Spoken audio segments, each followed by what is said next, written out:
요한복음 7장 37절에서 39절까지의 말씀입니다. 요한복음 7장 37절에서 39절까지의 말씀 교독해서 읽도록 하겠습니다. 명절 끝날 곧 큰 날에 예수께서 서서 외쳐 이르시되 누구든지 목마르거든 내게로 와서 마시라.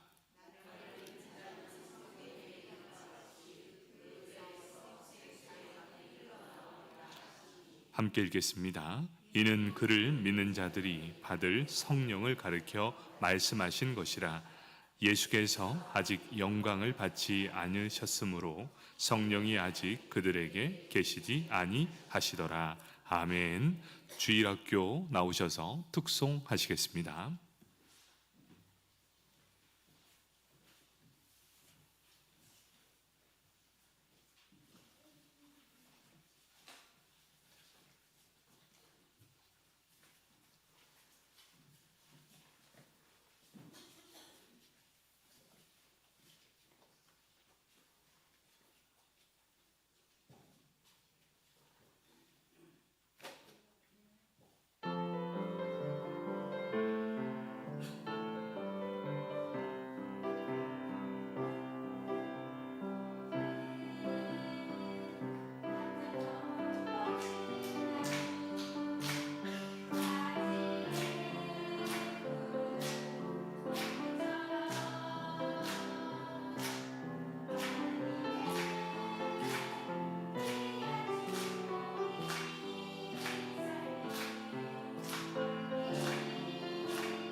네, 아멘. 잠깐만 서 계셔 주실래요? 자, 우리 이 친구들이 오늘 졸업하는 친구들입니다. 어떻게 졸업을 시킬까요? 너무너무 수고하셨고 우리 다시 한번 감사의 박수 하겠습니다. 감사합니다.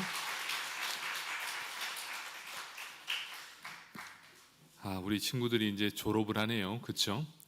자, 우리 함께 요한복음 7장 37절에서 39절까지의 말씀 생수의 강이라는 제목으로 함께 은혜를 나누도록 하겠습니다. 자, 우리 말씀을 듣기 전 우리 옆 사람 바라보면서 인사하겠습니다. 오늘 하루 수고 많으셨습니다. 우리 친구들 졸업 축하하고 오늘 눈이 왔는데도 이 날씨가 따뜻해서 눈이 바로 녹았습니다. 얼마나 감사한지 모릅니다. 영도가 이렇게 따뜻한 날씨인지 몰랐습니다. 눈이 녹더라고요. 1도, 0도. 부산에 있을 때는 상상도 못할 날씨입니다. 이제 조금씩 적응해 가는 걸 느끼는 게 뭐냐면 0도, 1도 따뜻하구나. 정말 이제 느끼기 시작했습니다. 영하 한 8도 정도 떨어지니까 바람 안 부니까 따뜻하더라고요. 이게 적응의 인간인 것 같습니다. 이제 인제 사람이 조금씩 되어가는 것 같아요. 자, 이제 오늘 함께 졸업 예배로 하나님 앞에 예배를 올려드립니다. 우리 친구들 가운데 학생들이 가장 원하는 것, 가장 기다려지는 날이 언젠가라고 물어봤더니 바로 졸업이라고 합니다. 우리 유초등부 아이들에게는 졸업이라고 하면 막연히 설렌다고 합니다. 그러면서 두려움이 있다고 합니다. 이제 초등학교 들어가면 어떻게 하지? 또 중학교를 들어가면 어떻게 하지? 이런 걱정도 있고 설렘도 있다라고 합니다. 그리고 조금 더 큰 아이들, 우리 중고등부 학생들이 되면 가장 기다려지는 게 바로 이 졸업식 날이랍니다. 왜 그런가 봤더니 우리나라 이 학생들은 새벽부터 밤 늦게까지 입시 전쟁에 시달려야 하고 또 취업을 위해서 치열하게 싸움을 하다 보니 이제 그 고된 시간을 빨리 끝내는 날, 그 날을 바로 졸업식으로 잡고 있답니다. 그러다 보니 모든 과정을 마치고 대학에 입학하는 그 순간, 또 취업을 하는 그 순간, 고단한 학교 생활에서 해방되는 날이라고 기뻐한답니다.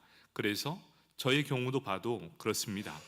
빨리 청소년의 이 신분을 벗어나서 성인으로 살고 싶어서 언제나 그날을 기다렸던 것 같습니다. 여러분, 이 얼굴이 제가 18살 때 얼굴입니다. 그 얼굴이 그대로더라고요. 점점 저는 더 젊어져 가고 있습니다. 여러분들도 졸업하면 더 젊어질 수 있어요. 저도 처음에는 18살 얼굴이 이 얼굴이라서 참 힘들었는데 어딜 가도 붙잡질 않더라고요. 원래는 제가 가면 다 물어봐야 되지 않습니까? 그런데 만사 오케이였습니다. 그런데 이제는 졸업을 하고 나니까 그런 부분이 이제 그리워지더라고요. 여러분도 지금 한편으로는 아쉬움이 있을 겁니다. 힘들었던 시간, 고단했던 시간이 있지만 학교 생활을 하는 동안 행복했던 추억들이 많았기 때문입니다. 저조차도 돌이켜보니까 중고등학교 때 만났던 친구가 지금까지도 계속 이어지는 친구가 있더라고요. 그래서 교회 안에서와 학교 안에서 좋은 추억, 그리고 흑역사로 기억되는 이 추억이 있는 사람이 바로 행복한 사람이다. 여러분, 부자와 잘 사는 사람 기억하시죠? 바로 즐거운 추억이 많은 사람이 바로 잘 사는 사람이라는 것이죠. 우리 졸업하기 전에 이제 졸업을 앞둔 우리 친구들도 이제 중고등학교에 가게 될 때 우리 친구들 많이 만나서 좋은 추억 많이 만들기 축복합니다. 아멘.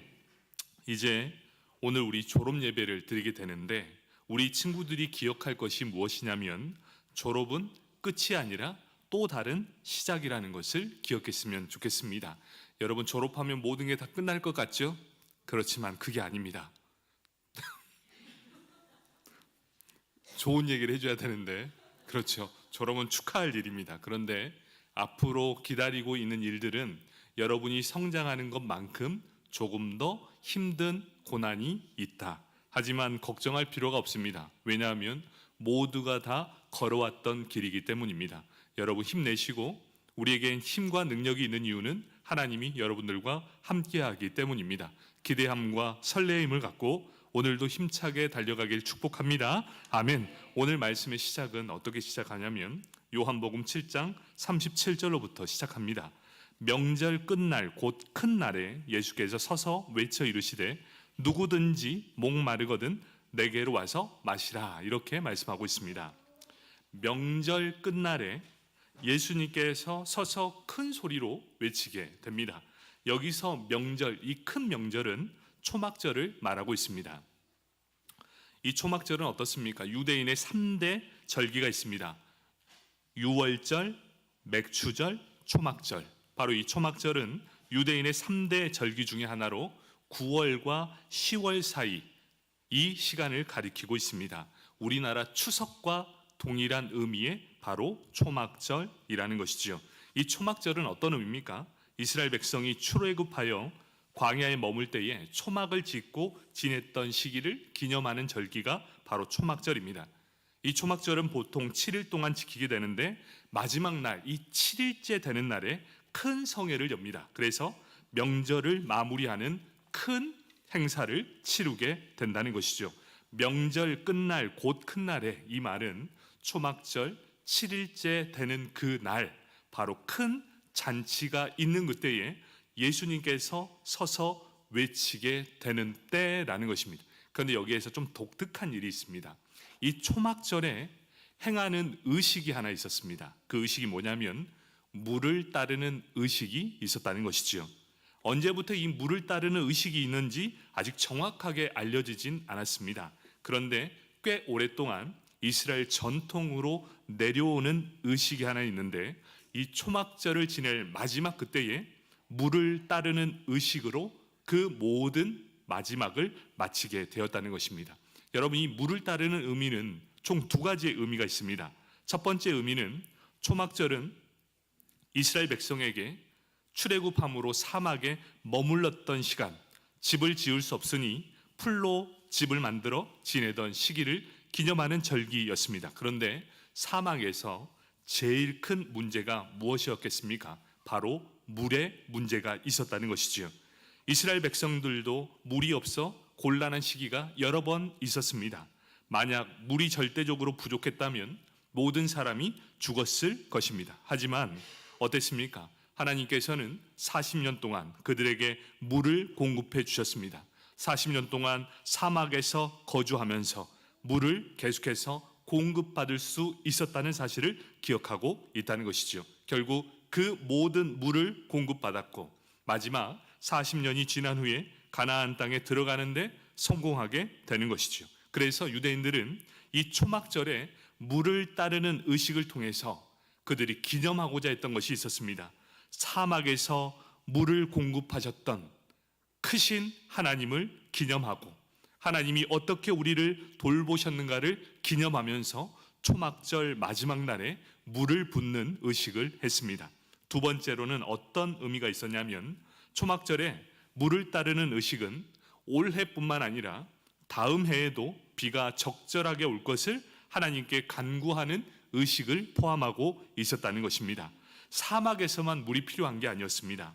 평소에도 물이 필요합니다. 늦은 비와 이른 비가 필요한 것처럼 적재적소에 하나님께서 꼭 필요한 그때에 반드시 물을 내줄 것을 필요로 했다는 것이죠. 그래서 이 초막절 마지막 날 물을 부으면서 이렇게 간구했답니다. 곡물을 재배하기 위해 반드시 물이 필요합니다. 초막절은 곡물의 수확이 다 끝난 후에 드리는 절기이지만 동시에 다음 해의 농사를 바라는 절기이기도 하기에 하나님께서 꼭 비를 허락해 주셔야 합니다. 이런 의식을 가지고 있었습니다. 그래서 선지자 스가랴는 초막절을 제대로 지키지 않으면 하나님이 재앙이 임해서 비가 제대로 오지 않을 것이다 라고 경고하게 되었습니다. 여기에서 우리에게 보여주는 것이 무엇입니까? 유대인의 3대 절기가 있는데 그 절기를 제대로 지키지 않으면 너희가 하는 모든 일에 재앙을 내릴 것이다 라고 분명하게 경고한 메시지가 있었습니다. 스가랴 14장 16절과 18절의 내용입니다. 예루살렘을 치러 왔던 이방 나라들 중에 남은 자가 해마다 올라와서 그 왕 만군의 여호와께 경배하며 초막절을 지킬 것이라. 땅에 있는 족속들 중에 그 왕 만군의 여호와께 경배하러 예루살렘에 올라오지 아니하는 자에게는 비를 내리지 아니하실 것인즉, 만일 애굽 족속이 올라오지 아니할 때에는 비 내림이 있지 아니하리니 여호와께서 초막절을 지키러 올라오지 아니하는 이방 나라들의 사람을 치시는 재앙을 그에게 내리실 것이라. 이렇게 스가랴서에서도 분명하게 말씀을 해 주셨습니다.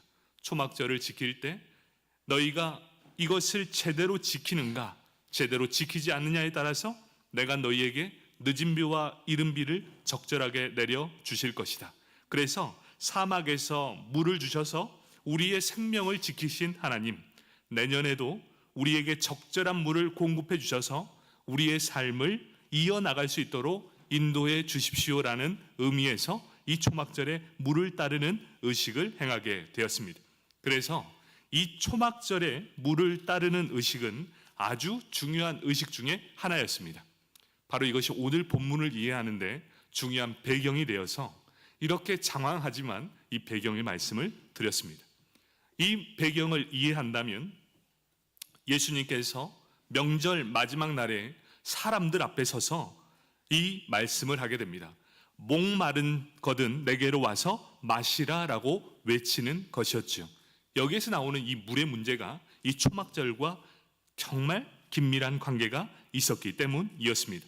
초막절 하면 물 하면 초막절이라는 의식이 이 유대인들에게 깊숙이 박혀 있었기 때문이었습니다. 그래서 예수님께서는 이렇게 말합니다.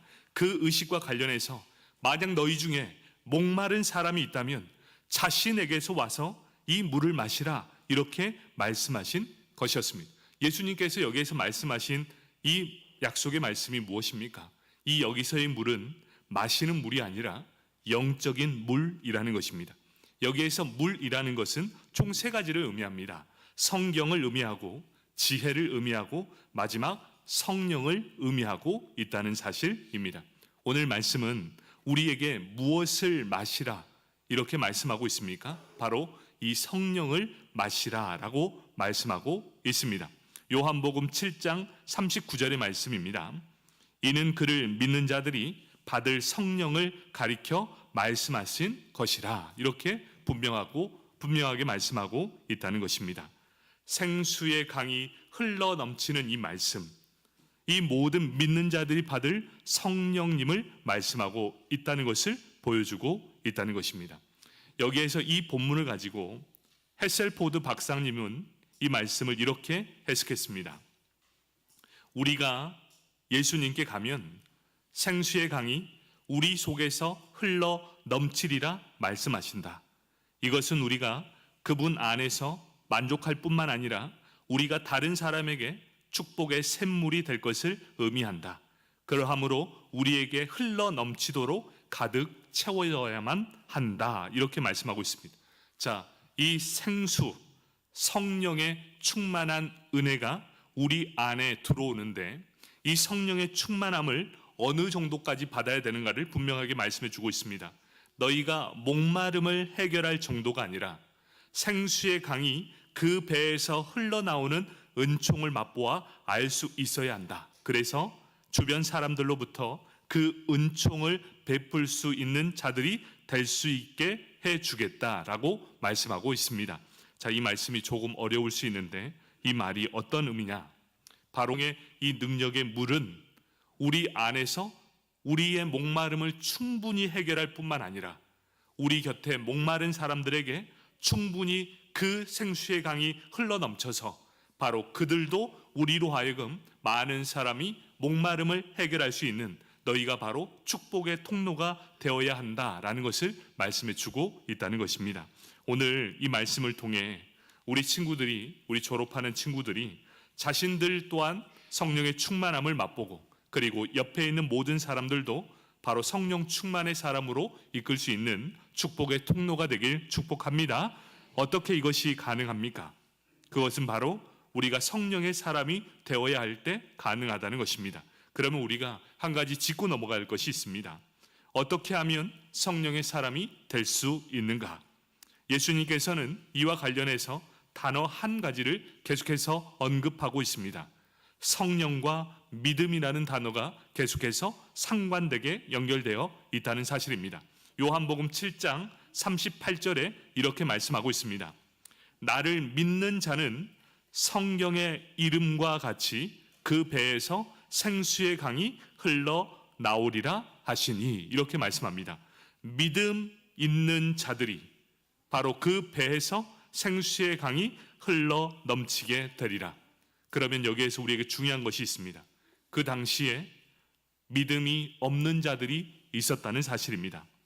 여러분, 이 당시 예수님 당시도 많은 사람들이 살아계신 하나님의 아들을 보면서도 믿지 않는 수많은 사람들이 있었다는 것입니다. 누가 예수를 믿지 않았는가? 한번 보면 이렇습니다. 요한복음 6장 64절에 이렇게 말씀합니다. 그러나 너희 중에 믿지 아니하는 자들이 있느니라 하시니, 이는 예수께서 믿지 아니하는 자들이 누구며 자기를 팔 자가 누구인지 처음부터 아심이로라. 예수님은 이 믿음이 있는 사람 그리고 믿음이 없는 사람을 정확히 알고 있었습니다. 그래서 이 예수님은 이 세 가지 부류를 말씀해 주고 있습니다. 가장 먼저 예수님이 지적한 사람, 믿음이 없는 사람을 누구라고 지적하느냐?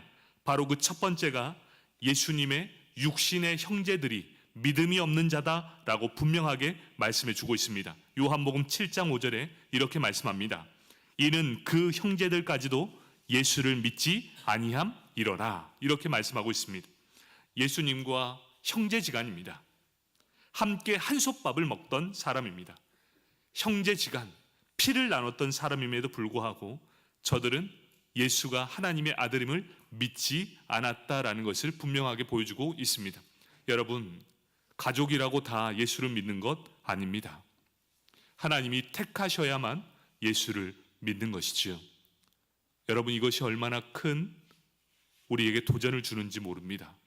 여러분, 모두가 다 예수를 믿으면 얼마나 좋겠습니까? 지금 모든 가족이 예수를 다 믿고 있다면 그 가족은 가장 복된 가정일 것입니다. 제가 가장 부러운 사람이 누군지 아십니까? 1대, 2대, 3대, 4대, 5대 믿음입니다. 여러분, 우리의 가정도 이제로부터 다시 시작하는 믿음이 되길 축복합니다. 예수님조차도 그 형제가 믿지 않았다는 것에 마음이 아팠다는 사실입니다. 예수님은 자신의 육신의 형제들 또한도 믿음이 없는 자다 이렇게 말씀하고 있습니다. 그러면 둘째로 누가 믿음이 없는 자였는가 한번 볼까요? 요한복음 7장 41절 42절입니다. 어떤 사람은 그리스도다 하며 어떤 이들은 그리스도가 어찌 갈릴리에서 나오겠느냐, 성경에 이르기를 그리스도는 다윗의 씨로 또 다윗이 살던 마을 베들레헴에서 나오리라 하지 아니하였느냐 하며, 이 말씀이 무슨 말씀인지 아십니까? 누가 믿음이 없는 자냐? 성경에 대해서 지극히 많이 알고 있는 사람들. 누가 가장 예수를 안 믿는 줄 아십니까? 성경을 제일 많이 읽는 사람, 성경만 파는 사람. 여러분, 성경을 많이 읽는 것 참 중요하지만 이 모든 성경적 지식이 하나님을 향해 있고 예수를 향해 있다는 사실을 알지 못한 채 성경만 파고 있으면 결국 그 사람은 믿음이 없는 사람이다라는 것이지요. 여러분, 성경을 1독, 2독, 3독 읽을 때마다 살아계신 하나님을 만나야 되고 그 하나님의 살아계신 아들 그 예수가 나의 구주, 나의 하나님이라는 것을 알게 되는 사실을 믿어져야 하는 것, 그것이 바로 성경을 제대로 읽고 있는 것입니다. 그런데 이런 모든 것을 다 떠나고 성경을 지식적으로만 알고 있는 사람, 그 사람을 예수님은 뭐라 하느냐? 믿음이 없는 자라고 말씀하고 있다는 것입니다. 세 번째는 요한복음 7장 47절과 48절의 말씀입니다. 바리새인들이 대답하되 너희도 미혹되었느냐? 당국자들이나 바리새인 중에 그를 믿는 자가 있느냐? 이렇게 말씀하고 있습니다. 어떤 사람입니까? 당국자들, 바리새인들. 이 사람들은 어떠한 사람들입니까? 경건한 삶을 영위한다고 자부하는 고위직의 사람들을 의미하고 있습니다. 여러분, 우스갯소리로 어떤 말을 하는 줄 아십니까? 천국에 목사가 들어가면 기적 같은 일이랍니다. 여러분, 이 말이 어떤 의미인지 아십니까? 목사는 성경을 많이 알고 하나님과 가까이 있지만 믿음이 없는 사람일 수 있다. 여러분, 그것이 목사뿐일까요? 여러분은 어떨까요? 이것은 참으로 우리에게 많은 도전을 주는 내용입니다. 하나님을 가장 가까이 알아야 될 사람임에도 불구하고 우리가 그 믿음이 있느냐 없느냐는 마지막 순간에 가봐야 한다는 것. 당국자들과 바리새인, 자신들이 경건한 삶을 살고 있다 자부하는 그들이 다 믿음이 없는 자다라고 하나님이 말씀해 주고 있다는 사실입니다. 여러분은 어떻습니까? 여러분은 과연 예수를 믿는 사람입니까? 성경을 많이 안다고 예수를 믿는 자가 아닙니다. 저는 오히려 성경은 알지 못해도 살아계신 하나님을 두려워하고 이 말씀 가운데 자신을 드릴 줄 아는 순수한 믿음의 사람들이 더욱더 믿음이 있는 자다라고 말씀할 수 있습니다. 이리 재고 저리 재고 신앙생활 오래 했다고 해서, 또 성경을 많이 안다고 해서, 중한 직책을 맡았다고 해서 그들이 예수 그리스도를 믿는 증표가 절대로 될 수 없다라는 사실입니다. 그렇다면 예수를 믿는 증표가 무엇입니까? 열매를 보아 안다라고 말씀해 주고 있습니다. 여기에서 이 열매는 어떤 의미입니까? 내 배에서 무엇이 지금 흘러나오고 있는가? 예수님은 내 배에서 생수의 강이 흘러나온다라고 말씀해 주고 있습니다. 여러분의 배, 이러니까 내 배가 얼마나 튀어나왔느냐 이렇게 말씀하고 있는데요, 내 배는 여러분의 삶을 통해 어떤 열매를 지금 거두고 있는가, 바로 그 말씀을 하고 있는 겁니다. 여러분, 신앙은 모든 사람들에게 내가 이렇게 살아왔던 삶의 열매를 보여주는 내용입니다. 믿음이 좋은 사람은 내가 믿음이 좋네라고 말하는 사람이 아니라 그 사람의 발자취를 따라가 보니까 성령의 9가지 열매를 가득가득 맺히는 사람, 그 사람이 바로 하나님의 사람이요 성령에 충만한 사람이라는 것입니다. 그 어디에도 성경을 많이 알고 있네, 그 어디에도 교회를 얼마 다녔네, 이러한 조건이 있지 않다는 사실입니다.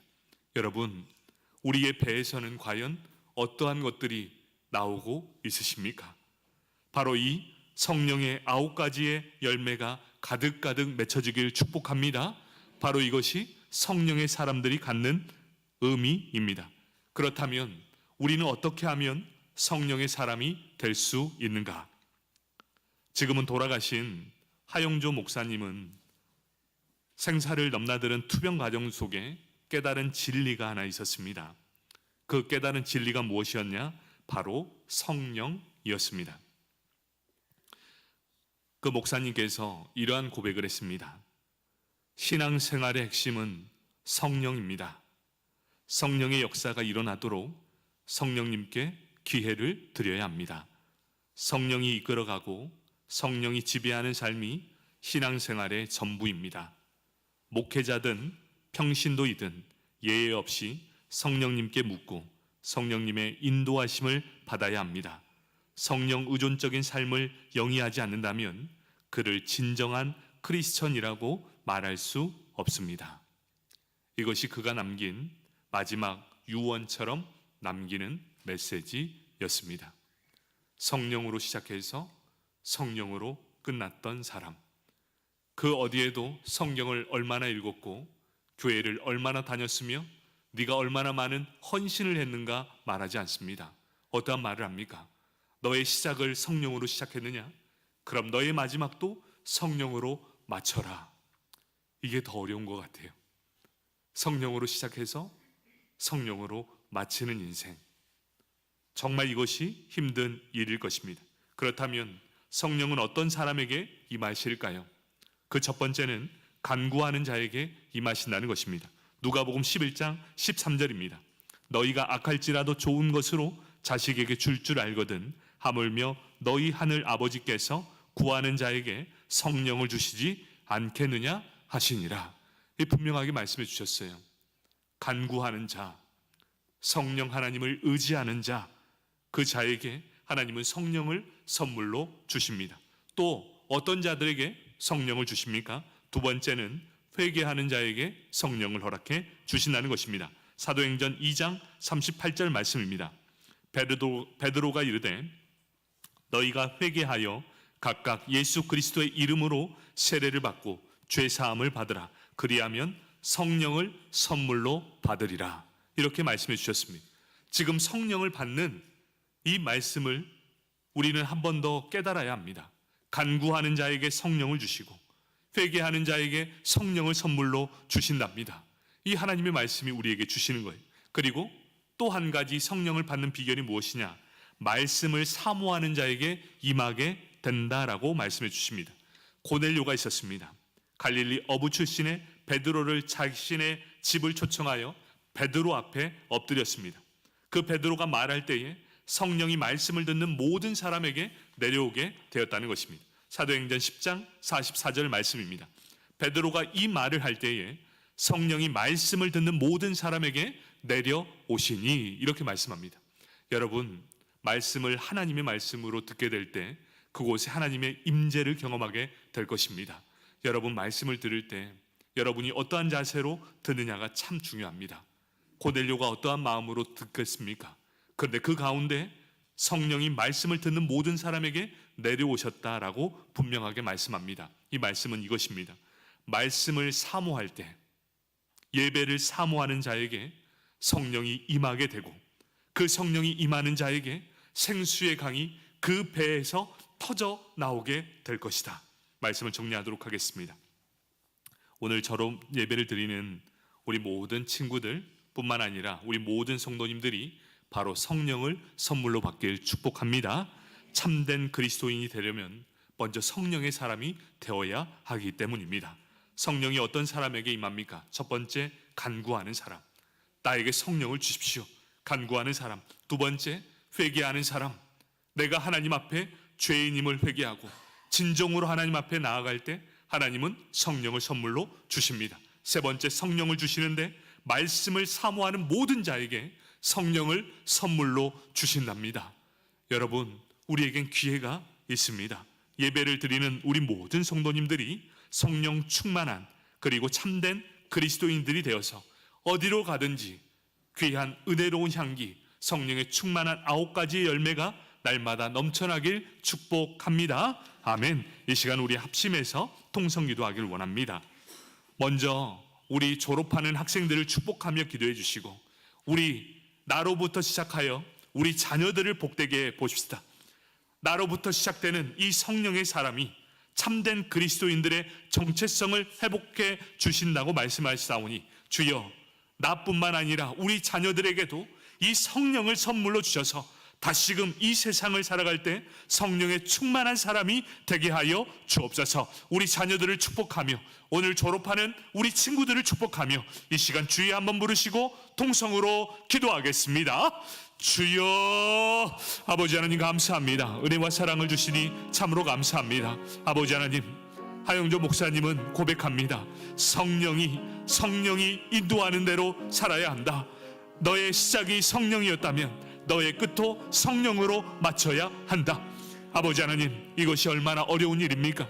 아버지 하나님, 우리가 그런 삶을 살아갈 수 있도록 날마다 성령의 충만한 은혜를 더하여 주시옵소서. 아버지 하나님, 성령을 받는 성령에 속한 사람은 어떤 사람입니까? 바로 간구하는 사람, 회개하는 사람, 말씀을 사모하는 자에게 성령에 임하게 된다 분명하게 말씀해 주셨습니다. 주여, 이곳에서 예배드리는 모든 성도님들이 바로 이런 사람들 되게 하여 주시옵소서. 성령의 충만함으로 하나님의 뜻을 알아 하나님을 닮아가게 하시고 생수의 강이 배에서 터져나오게 하여 주옵소서. 그 열매가 가득가득 맺혀지길 원합니다. 아버지 하나님, 명절 마지막 날 물을 뿌립니다. 그런데 모든 사람들 앞에 서서 예수님이 말씀합니다.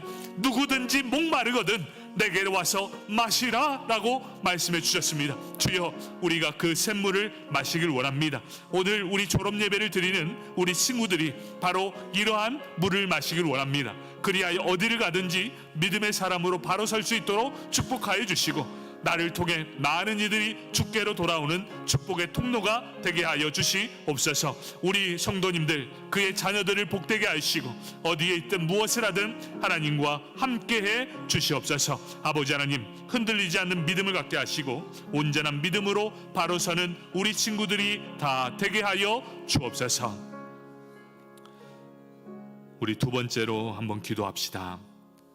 이제 우리 아이들을 축복했다면 이제 우리 교사 선생님들과 우리 주일학교 부장님들을 위해 또 섬기는 많은 우리 스태프들을 위해서 함께 기도합시다. 주여, 누군가를 섬기고 누군가를 함께 세워져 가는 귀한 역할을 감당하는 우리 교사님들입니다. 주여, 이들에게 날마다 힘과 지혜가 넘쳐나게 하시고 무엇보다 감당할 수 있는 체력뿐만 아니라 모든 것을 할 수 있도록 하나님 모든 환경을 열어 주옵소서. 그래함으로 올해 계획했던 모든 일들이 다 이루어지게 하여 주셔서 내년에는 올해보다 더 풍성한 열매가 가득가득 맺힐 수 있도록 우리 주일학교와 주일학교 교사님들 그리고 부장님과 스태프들을 축복하며 이 시간 주여 한번 부르시고 통성으로 기도하겠습니다. 주여. 아버지 하나님 감사합니다. 우리 다음 세대를 아버지 하나님 맡겨지는 귀한 은혜를 더하여 주시니 참으로 감사합니다. 우리 다음 세대가 다시금 힘있게 나아갈 수 있도록 우리 교사님들을 세워주시고 또 감당할 수 있도록 허락하여 주시니 참으로 감사합니다. 주여 우리 다음 세대 우리 선생님들을 우리 교사님들을 기억하여 주시고 아버지 하나님 이들의 삶에 날마다 넉넉함을 더하여 주시고 풍요로운 삶을 허락하여 주시옵소서. 그래함으로 사역을 하는데 전혀 부담이 없도록 아버지 하나님께서 책임져 주시는 인생을 살게 하여 주시옵소서. 아버지 하나님 지혜를 더하여 주시고 명철을 더하여 주시고 순수한 믿음을 갖게 하여 주셔서 그들의 눈높이에서 그들이 이해할 수 있는 말씀을 선포케 하여 주시고 아버지 하나님 그들이 이해할 수 있고 함께 세워져 가는 귀한 믿음의 동력자 믿음의 친구들이 다 되게 하여 주시옵소서. 우리 선생님이 있기에 우리 다음 세대가 굳건하게 세워집니다. 우리 부장님들을 복되게 하여 주시고 우리 선생님들을 복되게 하여 주시고 우리 스태프들을 복되게 하여 주셔서 아버지 하나님 우리 모두가 한마음 한뜻되어 우리 다음 세대를 굳건하게 세워져 가며 앞으로의 20년 앞으로의 30년을 책임질 우리 귀한 선생님들 다 되게 하여 주시옵소서. 우리의 사랑으로 그들은 무럭무럭 자라나게 될 것입니다. 주여 우리의 사랑으로 그들을 더욱더 크게 하여 주시고 함께 하여 주시옵소서. 우리 하나님이 함께해 주실 줄 믿습니다. 아버지 하나님 감사합니다. 아버지 하나님 은혜를 더하여 주시옵소서. 주님 감사합니다.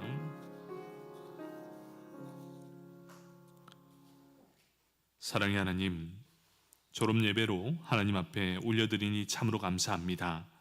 우리 아이들이 성령 충만함을 가지고 성령으로 시작하여 성령으로 마치는 우리 친구들 다 되게 하여 주옵소서. 믿음을 갖기를 원합니다. 믿음이 없는 자가 되지 않기를 원합니다. 주여 은혜를 더해 주시고 날마다 힘을 더해 주시는 우리 귀한 친구들이 다 되게 해 주옵소서. 예수님의 이름으로 기도드립니다. 아멘.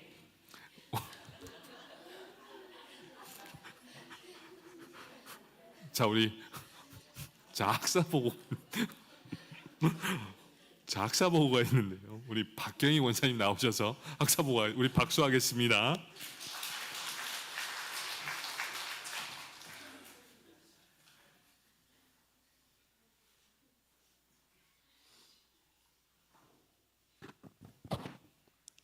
학사 보고 드리겠습니다. 은혜 가운데의 주일학교 각 부서가 부흥하게 됨을 먼저 하나님께 영광을 돌립니다. 2024년도에는 생명력이 넘치는 교회 주일학교라는 표어를 품고 주일학교 각 부서는 표어에 맞추어 한 해 동안 예배를 드려왔습니다.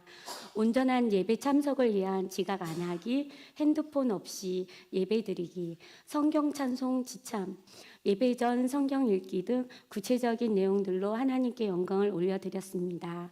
25년에는 예배의 능력으로 살아가는 주일학교라는 표어를 가지고 교육활동과 신앙지도, 신앙생활화 등 생활 속에서 하나님의 뜻을 이루시게 할 수 있도록 하나님 말씀을 통한 인격과 신앙이 성숙되어 가도록 주일학교를 운영하겠습니다. 다음은 주일학교 현황에 대하여 말씀드리겠습니다. 영유아부 재적 인원은 20명, 가운데 평균 출석 인원은 16명이며 24년도 전도 등록은 2명이며 이사는 없고요. 교사는 3명, 보조교사 선생님은 4명이었습니다. 유초동부는 재적 인원 35명 가운데 평균 출석 인원 25명이며 24년도 전도 등록 6명, 이사 3명, 교사 8명입니다. 중고동부는 재적 인원 15명 가운데 평균 출석 인원 11명이며 22년도 전도 등록 6명, 이사는 1명입니다. 올해 졸업생 현황을 말씀드리겠습니다. 영유아부 남자 3명, 여자 4명, 총 7명이고 총 유초동부는 남자 2명, 여자 1명, 3명입니다. 중고동부는 고등부에서 1명이고요. 그래서 모두 11명의 졸업생을 배출되었습니다. 이상 24년 졸업을 맞이하여 주일학교 학사 보고를 마치겠습니다.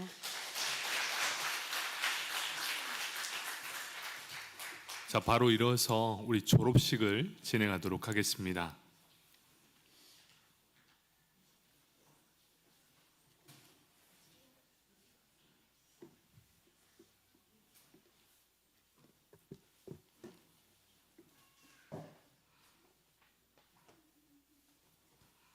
목사님 내려오시면 좋을 것 같고요. 그 호명하는 친구들 호명 순서대로 자고 있는 친구도 있네.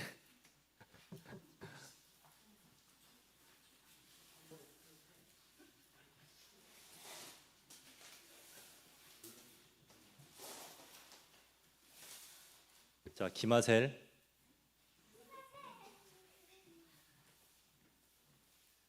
나오세요. 여수빈, 이하민 순서대로 그쪽에 쓰세요. 이하음,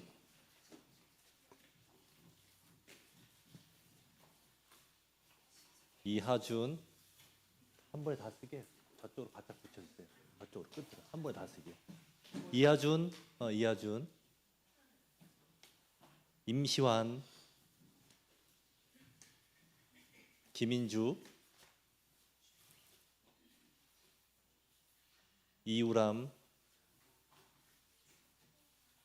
이채율, 정진은.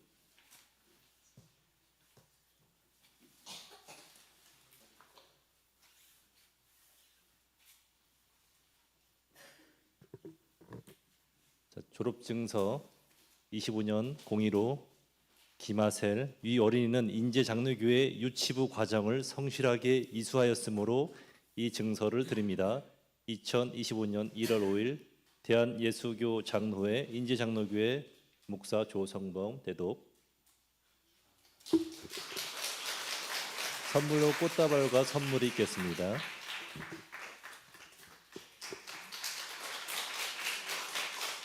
자, 졸업증서 25-2호 여수빈 내용은 이와 같습니다.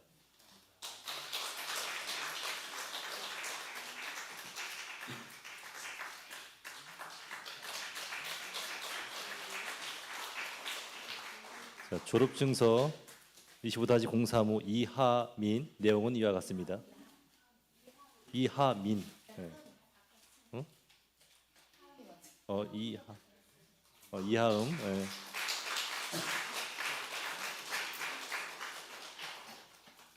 (25-035) 졸업증서 이하민, 네, 이하민 내용은 이와 같습니다.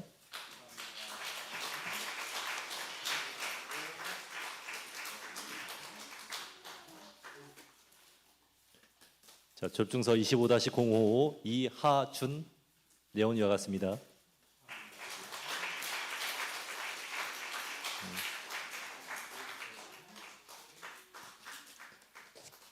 졸업증서 25-065 임시환 내용은 이와 같습니다.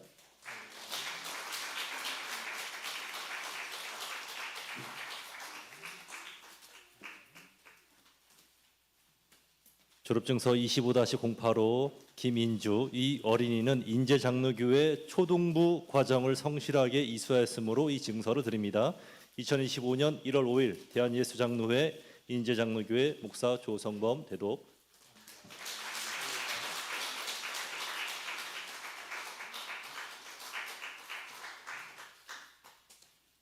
졸업증서 25-095 이우람 내용은 이와 같습니다.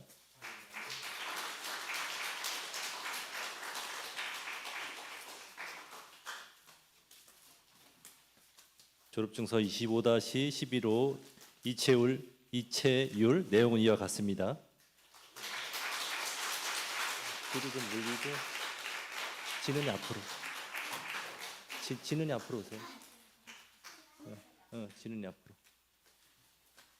졸업증서 25-10호 정진은 이 학생은 인제장로교회 고등부 과정을 성실하게 이수하였으므로 이 증서를 드립니다. 2025년 1월 5일 대한예수장로회 인재장로교회 목사 조성범 대독.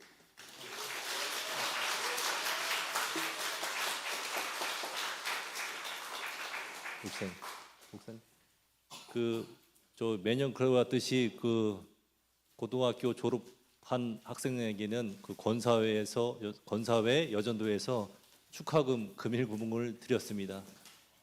감사 박수 한번 부탁드리겠습니다. 차렷. 목사님께 인사. 뒤로 도세요. 뒤로 도세요. 자, 여기 사이사이 좀 들어가게. 이쪽 좀 붙여가지고. 자, 오늘 이 시간까지 여러분들을 잘 지도해 주시고 가르쳐 주시고 또 가정에서는 또 여러분들을 위해서 기도해 주시고 열심히 자녀들을 잘 되라고 노력해 주신 교사 선생님들 그리고 부모님들께 인사를 드리겠습니다. 다 함께 인사.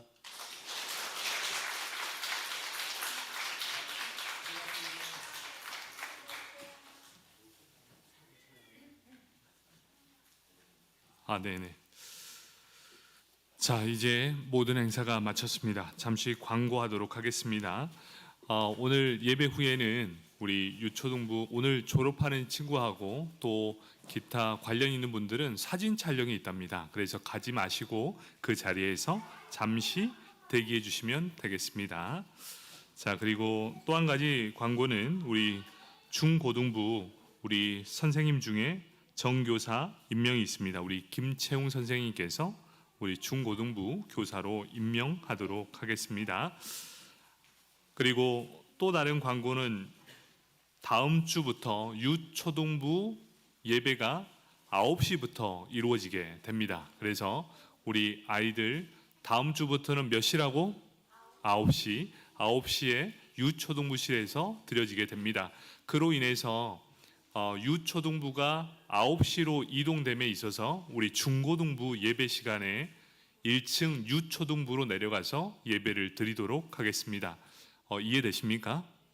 네. 그래서 다음 주부터 장소 변경과 또 예배 시간 변경이 동시에 이루어지게 되었습니다. 그래서 많이 기도해 주시고 이제 다음 주부터 유초등부는 9시 그리고 중고등부는 1층 유초등부실에서 예배를 드리도록 하겠습니다. 나머지 광고는 주보를 참조해 주시면 되겠습니다.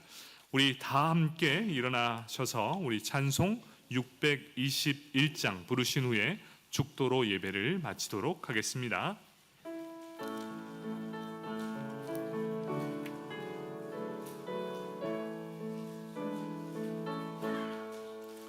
찬양하라 내 영혼아 찬양하라 내 영혼아 온 마음과 정성 다하여 주 찬양하라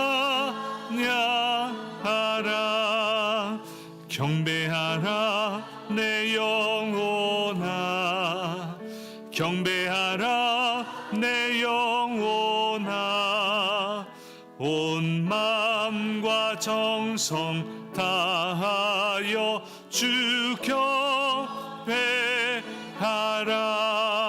아멘.